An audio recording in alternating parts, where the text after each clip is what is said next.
nhớ trong đâu chụp hình sau đó xong rồi tụi nó giờ chị lúc nào chị cũng cứ ở lắc trên này hay thì tại vì nó Facebook là giờ là lòng là có kho tàu ovi baby nó giờ chị là có kho chị tại vì nó chị là bố bé sử dụng câu bé chọn nó lông móng lên là lông mì cà là tên nó là hay thì license music nó giờ chứ bé sa sĩ chị bé sử lái là tôi sử chơi thì bé sử tàu nhân tàu bộ gọi đi chọn nhiều bé chỉ mua là chọn câu nè chị bé tàu nâng 1% xứ chị tính sẽ tàu thì chỉ tàu tàu khi đến giờ chị thì có mua nó tàu này chị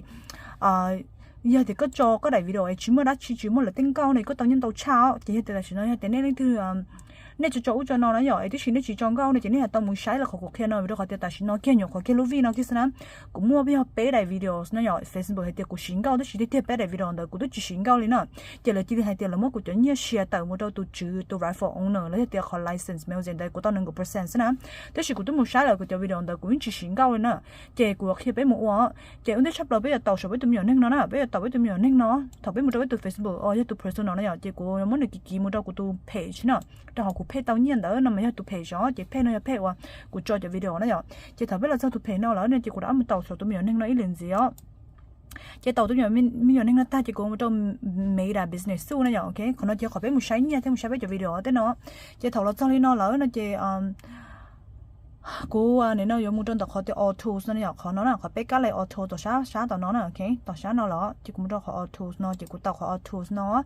chỉ thầu của tàu khó auto này thì bắt tay cho nó đó thì nó thành ra tại sao vậy chỉ bây giờ nhiều khó nữa thì creator studio nó khó creator studio còn nó chỉ khó quá nên mu sai để này nó này cho video tàu nhiều lên tàu nhiều là chi nó nhỏ ok chỉ nếu bỏ nữa tàu nó đi nó nè ok chỉ nếu bỏ tàu nó chỉ tới thầu chỉ nếu chỉ bỏ tàu nó tới thầu chỉ nếu bỏ kia em bảo nếu thầu chỉ nếu bỏ notification tới nó sẽ tới chỉ nếu mu nhảy lúc kỳ số nó nè lúc kỳ nó lúc refresh nè thì có mình refresh ở đây có cái tàu hay thì nửa bỏ nửa cả cọ lên nó tới nó nhỏ ok chỉ nửa cả cọ tới nó lên nó chỉ thì là do theo có mùi có chỉ bỏ thô xứ là tới nó chỉ có cháu xem mình refresh ít thế thì chỉ tàu lấy lửa sẽ bỏ mua tới nó chỉ mua chỉ có ta refresh đôi nhỏ có là tới thầu mà có tàu blog chỉ tới refresh anh thì lên mặt tàu nữa chỉ ta nữa thầu có đợt ta nó nhỏ chỉ bây giờ mua sai bây giờ video nữa chỉ có một đơn là còn đi publish nữa ok nó luôn nó publish bây giờ mua bây giờ video cho chỉ thầu có một đơn publish nó chỉ nữa tàu có video nó đâu rồi lên nó ok nữa tàu có video nó đâu rồi nó chỉ cuộc khi đó này thì ra tới thì tàu nó đây nó là chỉ nữa trời có cho được họ real nữa ok họ ra tới tàu nó chúng nó chỉ sẽ tàu thì có tàu nhiều họ ra tới nữa tàu là đây nó chỉ là real thế nó nè chứ tàu chúng là chỉ sau thì có đại video có tàu nhiều chứ tàu nó đây là mỗi nó chỉ tàu nhiều nè chỉ của đại video nó này bỏ của cho nên một khi nó của đại video của nó nhỏ của nó tại không bóng nó y của tôi mua đại video nó tức của tôi mua nữa sắm đại review hay thì của nó nhỏ ok của mua đại video nữa nhá ok ý đại nó để nó là chỉ nếu như mong cao thì nó nhỏ chỉ để nó chỉ của asset nữa ok chỉ để nó chỉ như đại của chính nhau là cái sử dụng của để nó của cho hậu real số nó để nó nào ok chỉ nên tiền là chỉ khó sana đó để nó là nhỏ ok chỉ là chỉ khó sana là cái level chơi ok chỉ của bây giờ là hai lý nó ok để nó mà của nhiều họ là bỏ so để nó chỉ là chưa khó sana đó mà cũng mới ý đại gì nữa ok cũng mới đại cũng mới ở đại đó actually cũng mới ở đại nó chỉ của nên nó của tôi muốn được call nó của tôi muốn được xem memo nó của tôi mình chia sẻ đại tư giờ nữa do ý đại mà của tôi bắt thầu cầu li nó lấy muốn tan thôi cái video nè tôi muốn sai nè cái nè tôi muốn sai tiền sẽ nó bỏ xỉn cao là chỉ xỉn cao thì nó chỉ xỉn cao thì nó mới chạy qua đèn tàu mà thì nó chỉ xỉn cao nữa nên thì tiền còn lại thì xong muốn nó chọn nhất gì á đó khỏi tiền là muốn nó chọn nhất share một đâu lử tuổi là xả tiền do là chọn cao lỡ nó chỉ nè tàu nhất cho thế nào chỉ là tàu cái lối li nó chỉ bây giờ nhất người ta liệu khi anh ra rồi bây giờ nhất người tàu cho shop lại li đó khỏi tiền Facebook là mất kho chỉ chung li là tao lần tê á vậy tiền là tao lần tê cho số hết cho sừng ấy mình chỉ khử là tên hình cao hết tên nó chỉ là chi tiền do nó ok chỉ cũng mua tiền cũng mua ở ra nữa cũng tôi là bỏ cũng chỉ nhớ cái là ý ra cũng nhớ like của ý ra nó nữa ý ra nó đó ý ra của tôi chỉ nó kiên thà nữa ra nó kia chỉ cũng lo chỉ cũng bỏ nữa tờ kia thì alert nó rồi chỉ cũng nhẹ chỉ hay thì cũng xin câu rồi ra nó thì cũng tôi một sáng video tan thôi chỉ mới lúc sừng câu chỉ cũng ok họ appeal hay thì cũng chỉ agree họ nói của họ original content nó những tờ kia là alert nó cũng mà lấy cho nên một sáng chỉ mới ý ra gì cũng ra của nhớ like nó cũng mà số nên là cái ra của nhớ like ở ra nó ý ra thọ ra nó mà ý ra học cá nó chưa ra học cá là chưa ra tổ số tao nó kia nó ở ra của nó thả ra Facebook nó thế nào chị này nó là muốn nữa thì của này trong cao thiên nó nhỏ chị của chị ăn quý nữa tiểu ra số nó đó thế thì họ nó mà này hậu lại này chỉ cụ chỉ angry chỉ cụ tiền này cụ là original content nó này chỉ cụ tôi ôm một là theo chỉ nếu nó tại sao nó cũng nhiều họ chơi đại video nó mò của nó tại không bông này giờ nếp muốn sai của đại video nó giống là đại video nó cũng chỉ mới giống câu nhất là họ lo li ó chỉ đại video của nó không bông nó mò đỡ rồi cũng hay tiền nếu nó cũng nè trồng cao thế nào hay thì cũng nè xí là trồng cao thế nào thế thì cũng chỉ xí nữa cái này còn nó mà cũng cho chuột cái mà còn nó cũng xí cao thế nào để nó như đại y này giờ chỉ đại nó đại cũng xí cao thao chỉ cái liền á thế thì mà đại cú này nó không bóng đâu nè đại của tiền nó không bóng cú đầu sân nó nè đại của họ cho nó mà cho nó rồi chị là của nó tốt của nó chỉ có tàu kia lúa nó nè nếu như nó có một số cái video trong đó giờ đến tàu kia tính nó chị nếu tí họ alert chị này thì cú ta tập participate đó là không music revenue sharing nó giờ cú họ video nó mà nếu mua là cho music nhớ cho họ nó giờ chị của một đầu support em bao chị của bài nè chị thầu của bài đó support em bao nó chị của tàu của đại video nó chị của tàu của đại video nó nếu mà không video muốn thiết tàu ok với tàu của chị phong mô trên chị bút của nó cho nên hai tia cú đi đại video nó mà là nè update lời hai tia của đại video nó mà cú nè xin câu nữa cho họ mà nè mua ít chữ này nhở mà nè nó có cú bài sai thì cú đã bài CD theo nhở chỉ thằng có bài CD theo chỉ là hai tia cú nè xí là giống câu mà là nè mua cái lúc nó nè là mua cái lúc hai tia nè nó cú xin câu mà nè chịu qua trả đó cú pay tất nhiên mà cú vừa chủ giờ là tàu nhẹ hay là nhở chỉ là hai tia thầu pay bé là thì thế xa sẽ kèm một số bé là thì chứ cho sẽ kèm mà cũng là là giống cao nữa nó ok chỉ cũng nó bông lấy khi cái thì có sử dụng cao chỉ lúc thay đổi bé chỉ nó đó chỉ giải video nó cũng chỉ chỉ ít con cao nhất là hậu này như của tụi kinh nó có bông của lên thế của hello thế này ok chỉ cũng muốn disagree á chỉ cũng muốn continue là chỉ này tôi cho lúc này nó lấy tôi tao như cho á chỉ nó muốn này bỏ này cho video ông tao một cha này tao như cho này ý chỉ này là giống cao này sử dụng cao chỉ này tao đừng có percent đó này tao đừng có percent chỉ tao như cho khi anh ra này cho nhiên ra cánh nè tại sao này chỉ xin cao lý này cho nhiên chuyện giác lý này chỉ này tao là sai này cho video họ nó là muốn này cho video nó tao chỉ là hai nó là hai tia thôi thứ hai tia của chị là giống cao nè chỉ của nó tao đừng có percent này cho nó là ít giá ok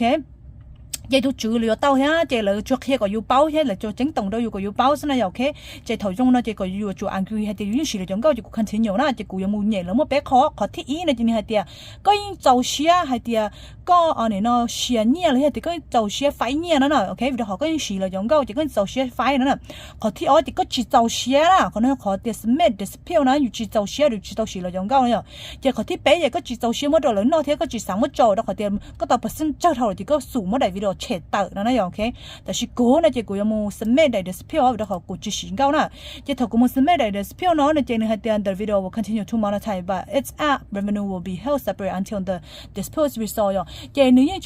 chừng lấy nhẹ,但是mà lợi dụng mua nữ chỉ lợi dụng chúng mình cho nhẹ số đó họ, có rất thầu lợi mua có tới mình nó nữ ở tiền này hai tiền là muốn sai số trong hai tiền cố yên chỉ xí là chọn cao tiền nó nói ok, chỉ cố open the front nó ok,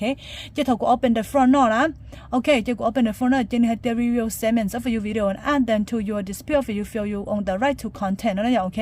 chỉ là hai cái cố sai nó ok, thế nhưng mà họ cố chỉ tao chấp lời nè ok, họ cố chỉ tao chấp lời mà thầu tao của nó cho nó chỉ cố yên có chỉ tao anything liền nó ok, chỉ cố yên có chỉ tao anything liền chỉ là我có nhiệt độ plus chỉ ok, cố số nhiệt độ plus này hai trái rồi chỉ cố continue nó chỉ là hai tia cố yên cho nó hai tia có nó yêu cố original content này chỉ cố yên tia all content in this video yêu cố original work của on the right to it nó nè, chỉ tia nó có啥có gì là真高是có冇mà nó có啥hay chỉ có hay nó ok, chỉ cố xong tới đó nó nè, chỉ cố xong tới là họ cũng rất sâu xíu chỉ cố sâu tia hi Facebook thing nó ok, Facebook thing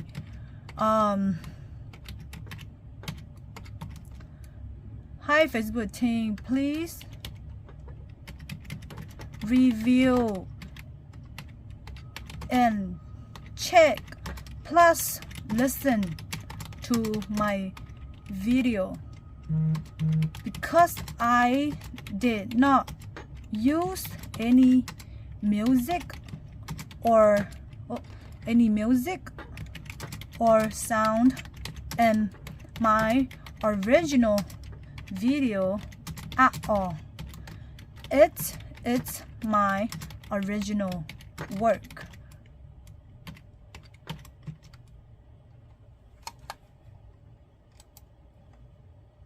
Okay, original đấy ạ.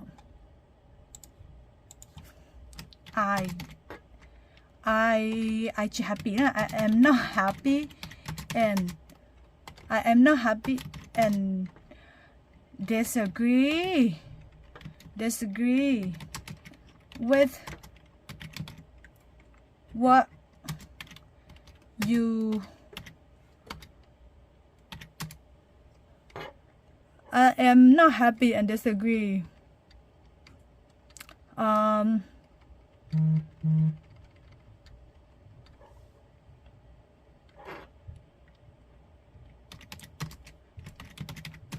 to share my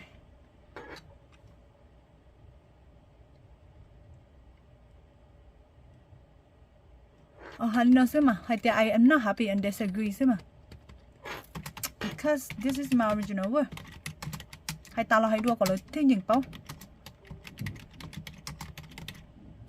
Original content. It's me who is eating, and it's me who is talking. There are just noises and sound from cars running from nearby street.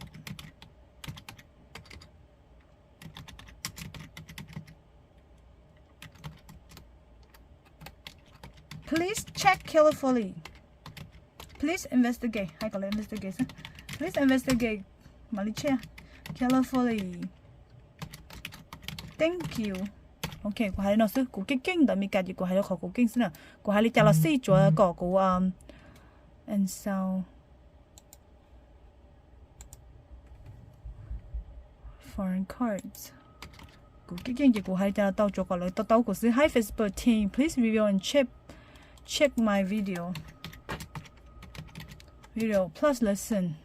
Please review and check plus listen to my video because I did not use any music or sound in my original video at all. This is my original word. I'm not happy and disagree because this is my original content. It's me who is eating, and it's me who it's me who is eating and talking.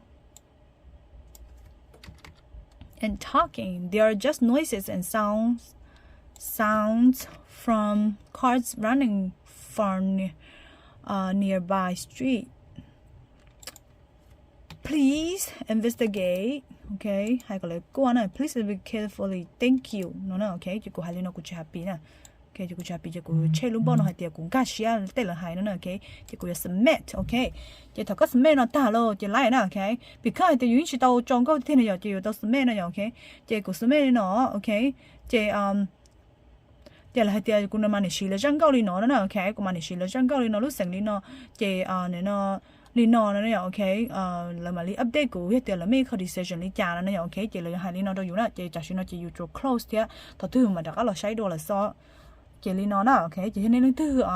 nè cho tới mình lý nó là nè tao muốn sai lý của sai nó nè. Okay, nè tao muốn sai nè chuẩn bị đồ thứ chị mà tiền nhỉ nè. Đó khỏi tiêu chính tao xin có tiền nè chị tao muốn su. Đó khỏi tiêu cái chỉ su nè chị là chỉ sao thế nhân tao đâu chuẩn bị đồ nó sai chống chị chỉ sao thế nhân tao chị là mua lên đó nè. Okay.